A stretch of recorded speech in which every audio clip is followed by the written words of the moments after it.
Praise the Lord. 2 രാജാക്കന്മാരുടെ പുസ്തകം 18-ാം അധ്യായം 1 മുതൽ 37 വരെയുള്ള തിരുവചനങ്ങൾ. ഇസ്രായേലിന്റെ രാജാവായ ഏലായുടെ മകനായ ഹോശേയുടെ 3-ാം ആണ്ടിൽ യഹൂദ രാജാവായ ആഹാസിന്റെ മകൻ ഹിസ്കിയാവ് രാജാവായി. അവൻ വാഴ്ച തുടങ്ങിയപ്പോൾ അവന് 25 വയസ്സായിരുന്നു. അവൻ യെരൂശലേമിൽ 29 സംവത്സരം വാണു. അവന്റെ അമ്മയ്ക്ക് അബി എന്നു പേർ. അവൾ സെഖര്യാവിന്റെ മകൾ ആയിരുന്നു. അവൻ തൻ്റെ പിതാവായ ദാവീദ് ചെയ്തതുപോലെ ഒക്കെയും യഹോവയ്ക്ക് പ്രസാദമായുള്ളത് ചെയ്തു. അവൻ പൂജാഗിരികളെ നീക്കി വിഗ്രഹസ്തംഭങ്ങളെ തകർത്ത അശേര പ്രതിഷ്ഠയെ വെട്ടിമുറിച്ച മോശെ ഉണ്ടാക്കിയ താമ്രസർപ്പത്തെയും ഉടച്ചു കളഞ്ഞു. ആ കാലം വരെ ഇസ്രായേൽ മക്കൾ അതിനു ധൂപം കാട്ടി വന്നു. അതിന് നെഹുഷ്താൻ എന്ന പേരായിരുന്നു. അവൻ ഇസ്രായേലിന്റെ ദൈവമായ യഹോവയിൽ ആശ്രയിച്ചു. അവന് മുമ്പും പിമ്പും ഉണ്ടായിരുന്ന സകല യഹൂദ രാജാക്കന്മാരിലും ആരും അവനോട് തുല്യനായിരുന്നില്ല.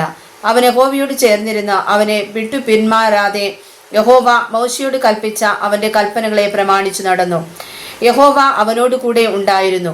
അവൻ ചെന്നിടത്തൊക്കെയും കൃതാർത്ഥനായി വന്നു. അവൻ അശൂർ രാജാവിനോട് മത്സരിച്ച് അവനെ സേവിക്കാതിരുന്നു.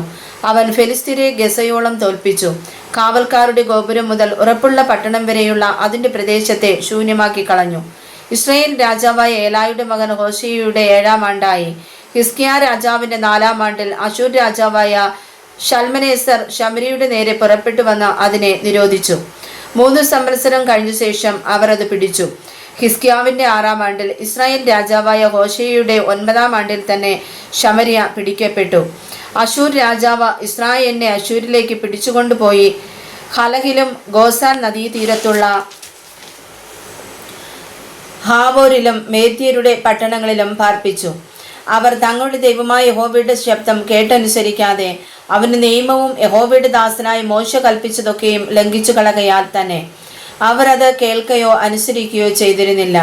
യഹൂദാ രാജാവായ ഹിസ്കിയാവിന്റെ 14-ാം ആണ്ടിൽ അശൂർ രാജാവായ സൻഹേരിബ യഹൂദയിൽ ഉറപ്പുള്ള എല്ലാ പട്ടണങ്ങളുടെയും നേരെ പുറപ്പെട്ടു വന്ന് അവയെ പിടിച്ചു. അപ്പോൾ യഹൂദാ രാജാവായ ഹിസ്കിയാവ് ലാഖീഷിൽ അശൂർ രാജാവിന്റെ അടുക്കൽ ആളയച്ചു. ഞാൻ കുറ്റം ചെയ്തു, എന്നെ വിട്ട് മടങ്ങിപ്പോകണം.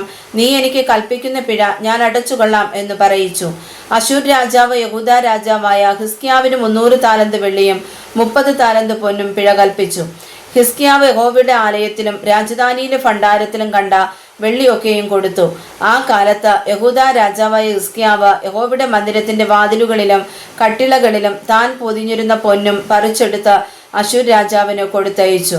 എങ്കിലും അശൂർ രാജാവ് തർത്താനെയും റബ്സാരിസിനെയും റബ്ഷാക്കോയെയും ലാഖീഷിൽ നിന്ന് ഹിസ്കിയാ രാജാവിന്റെ അടുക്കൽ ഒരു വലിയ സൈന്യവുമായി യെരൂശലേമിന് നേരെ അയച്ചു. അവർ പുറപ്പെട്ട് യെരൂശലേമിൽ വന്നു. അവിടെ എത്തിയപ്പോൾ അവർ അലക്കുകാരന്റെ വയലിലെ പെരുവഴിക്കലുള്ള മേലത്തെ കുളത്തിന്റെ കൽപ്പാത്തിക്കരികെ ചെന്നു നിന്നു. അവർ രാജാവിനെ വിളിച്ചപ്പോൾ ഹിസ്കിയാവിന്റെ മകൻ എല്യാക്കീം എന്ന രാജധാനി വിചാരകനും രാജസക്കാരനായ ശെബ്നയും ആസാഫിന്റെ മകൻ യോവാഹ് എന്ന മന്ത്രിയും അവരുടെ അടുക്കൽ പുറത്തു ചെന്നു. റബ്ഷാക്കെ അവരോട് പറഞ്ഞതെന്തെന്നാൽ, നിങ്ങൾ ഹിസ്കിയാവോട് പറയേണ്ടത്, മഹാരാജാവായ അശൂർ രാജാവ് ഇപ്രകാരം കൽപ്പിക്കുന്നു, നീ ആശ്രയിച്ചിരിക്കുന്ന ഈ ആശ്രയം എന്ത്? യുദ്ധത്തിന് വേണ്ടുന്ന ആലോചനയും ബലവും ഉണ്ടെന്ന് നീ പറയുന്നത് വെറും വാക്കത്രേ. ആരെ ആശ്രയിച്ചിട്ടാകുന്നു നീ എന്നോട് മത്സരിച്ചിരിക്കുന്നത്? ചതഞ്ഞ ഓടക്കാലായ ഈ മിസ്രയീമിലല്ലോ നീ ആശ്രയിക്കുന്നത്. അതിന്മേൽ ഒരുത്തൻ ഊന്നിയാൽ അത് അവന്റെ ഉള്ളം കയ്യിൽ തറച്ചുകൊള്ളും.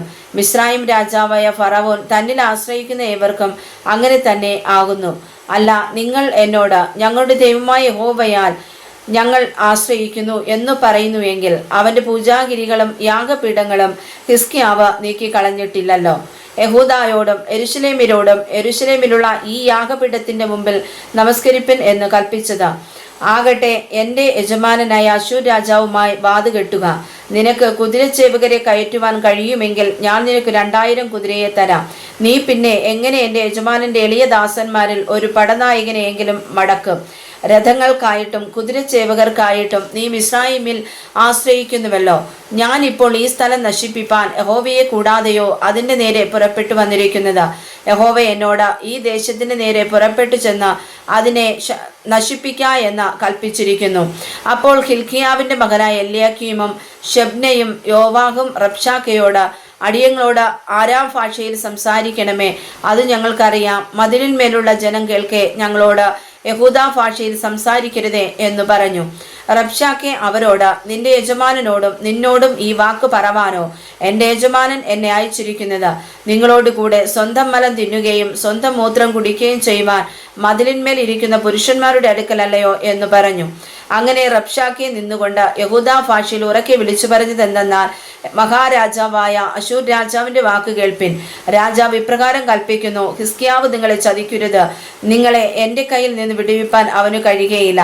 യഹോവ നമ്മെ നിശ്ചയമായി വിടുവിക്കും. ഈ നഗരം അശൂർ രാജാവിന്റെ കയ്യിൽ ഏൽപ്പിക്കുകയില്ല എന്ന് പറഞ്ഞ് ഹിസ്കിയാവ് നിങ്ങളെ യഹോവയിൽ ആശ്രയിക്കുമാറാക്കുകയും അരുത്. ഹിസ്കിയാവിന് നിങ്ങൾ ചെവി കൊടുക്കരുത്. അശൂർ രാജാവ് ഇപ്രകാരം കൽപ്പിക്കുന്നു, നിങ്ങൾ എന്നോട് സന്ധി ചെയ്ത എൻ്റെ അടുക്കൽ പുറത്തു വരുവിൻ. നിങ്ങൾ ഓരോരുത്തൻ താന്താന്റെ മുന്തിരിവള്ളിയുടെയും അത്തിവൃക്ഷത്തിന്റെയും ഫലം തിന്നുകയും താന്താന്റെ കിണറ്റിലെ വെള്ളം കുടിക്കുകയും ചെയ്തു കൊള്ളുവിൻ. പിന്നെ ഞാൻ വന്ന് നിങ്ങളുടെ ദേശത്തിന് തുല്യമായി ധാന്യവും വീഞ്ഞും അപ്പവും മുന്തിരിത്തോട്ടങ്ങളും ഒലിവെണ്ണയും തേനുമുള്ള ഒരു ദേശത്തേക്ക് നിങ്ങളെ കൊണ്ടുപോകും. എന്നാൽ നിങ്ങൾ മരിക്കാതെ ജീവിച്ചിരിക്കും. യഹോവ നമ്മെ വിടുവിക്കുമെന്ന് പറഞ്ഞ് നിങ്ങളെ ചതിക്കുന്ന ഹിസ്കിയാവിന് ചെവി കൊടുക്കരുത്. ജാതികളുടെ ദേവന്മാർ ആരെങ്കിലും തന്റെ ദേശത്തെ അശൂർ രാജാവിന്റെ കയ്യിൽ നിന്ന് വിടുവിച്ചിട്ടുണ്ടോ? ഹമാത്തിലെയും അർപ്പാദിലെയും ദേവന്മാർ എവിടെ? സെഫർവയിമിലെയും ഹേനയിലെയും ഇബയിലെയും ദേവന്മാർ എവിടെ? ശമര്യയെ അവർ എൻ്റെ കയ്യിൽ നിന്ന് വിടുവിച്ചിട്ടുണ്ടോ? യഹോവ യെരൂശലേമിനെ എൻ്റെ കയ്യിൽ നിന്ന് വിടുവിപ്പാൻ ആ ദേശങ്ങളിലെ സകല ദേവന്മാരിലും വെച്ചൊരുത്തൻ തൻ്റെ ദേശത്തെ എൻ്റെ കയ്യിൽ നിന്ന് വിടുവിച്ചുവോ? എന്നാൽ ജനം മിണ്ടാതിരുന്ന അവനോടൊന്നും ഉത്തരം പറഞ്ഞില്ല. അവനോട് ഉത്തരം പറയരുതെന്ന് കൽപ്പന ഉണ്ടായിരുന്നു. ഹിസ്കിയാവിന്റെ മകനായ എല്യാക്കീം എന്ന രാജധാനി വിചാരകനും രായസക്കാരനായ ശെബ്നയും ആസാഫിന്റെ മകനായ യോവാഹ് എന്ന മന്ത്രിയും വസ്ത്രം കീറി ഹിസ്കിയാവിന്റെ അടുക്കൽ വന്ന് റബ്ശാക്കയുടെ വാക്ക് അവനോട് അറിയിച്ചു. വായിച്ചതായ തിരുവചനങ്ങളാൽ ദൈവം നമ്മെ സമർത്ഥമായി അനുഗ്രഹിക്കുമാറാകട്ടെ. ആമേൻ.